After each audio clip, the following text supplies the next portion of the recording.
Hey, what's up, you guys? Might as well keep the Sega train rolling. I'm just going to give you guys some stories on this baby right here, the Sega Saturn.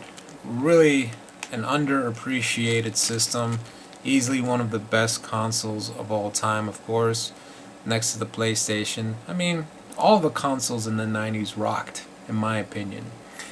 But one thing about this console in particular is that I always wanted one.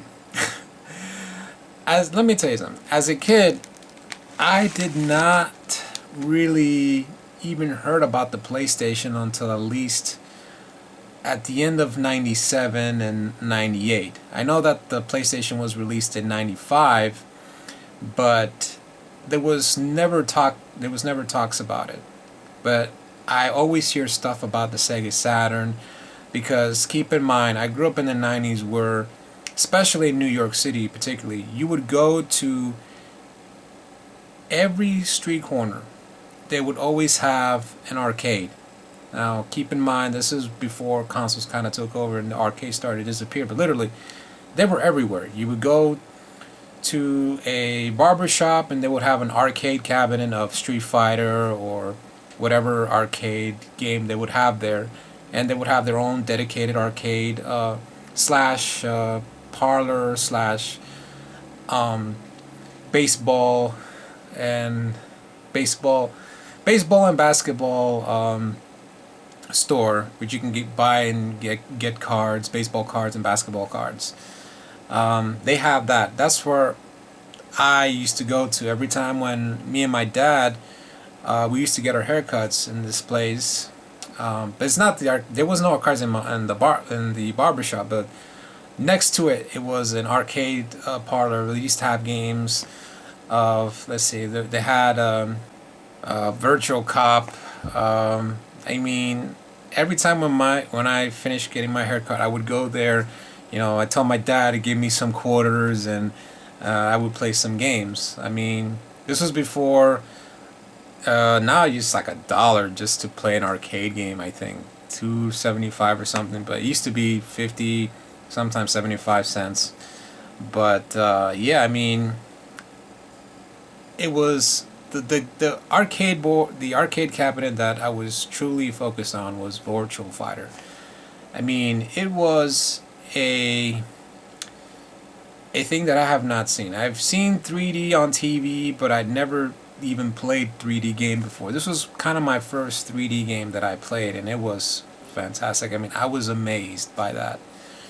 And from what I heard, that game was going to be ported to a console, aka the Sega Saturn, I was ecstatic.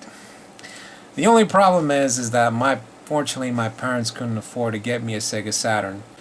Every time when I would go to a Toys R Us, they would have a kiosk of the Sega Saturn, and they would have the game Virtual Fighter on it, and unfortunately the controller didn't work. I guess some people were abusing the controller in the kiosk or something, but yeah, I mean, I really wanted that system, and you know, it caught my eye for years and years until I suddenly forgotten about it, because every time when I go to a Toys R Us, if I had good grades, my mom or my dad would buy me a toy.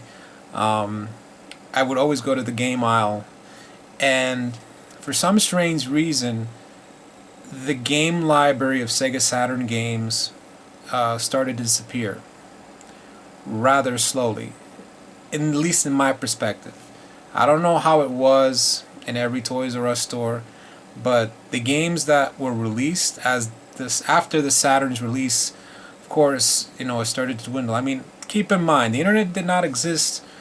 I mean, it did exist, but not to the level that we see today. I didn't really hear all about the whole Bernie story about the Saturn is not our future, but in my eyes, you know, I thought that the Saturn, you know, was still, you know, the best console in my eyes. And I kind of pretty much forgotten about it until one day in 1998. I went to my cousin's house in New Jersey. I was really bored, so she took me to her room, and she had, surely enough, a Sega Saturn, the Model 2.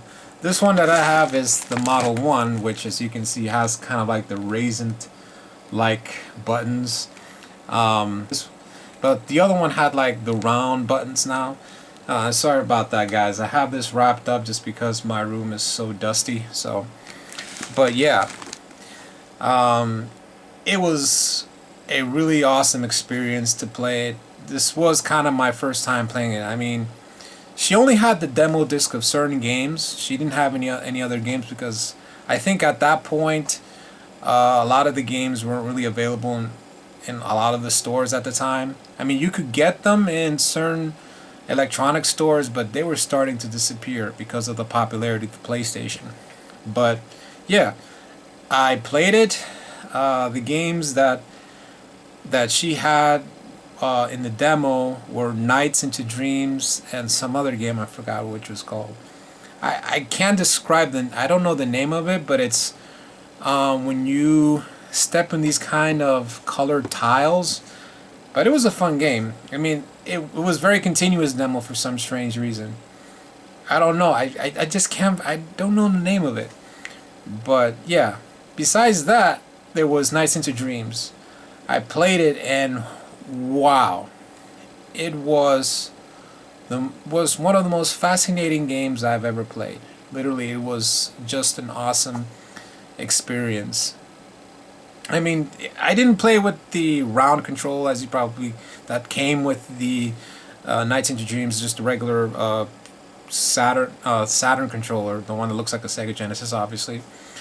But it was an amazing game, and it's a shame that they never packed it in with the Saturn as the Saturn years went by. I guess they couldn't because, of course, it was failing.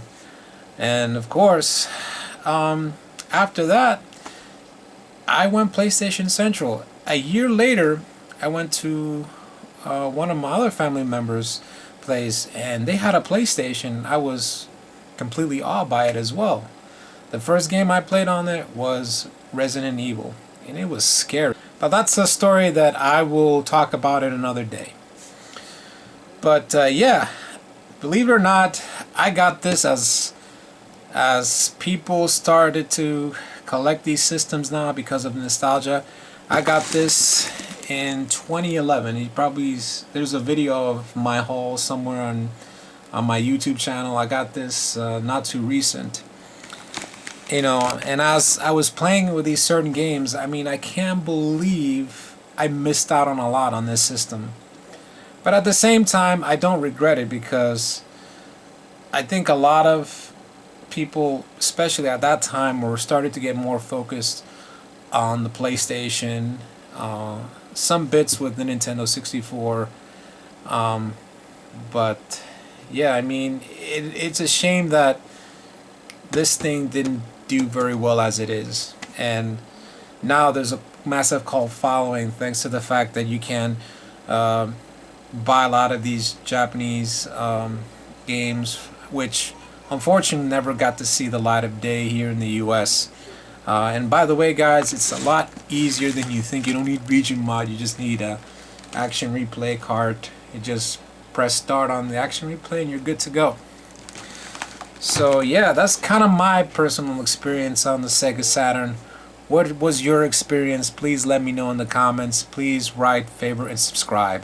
This is Sentai22, and thanks for watching.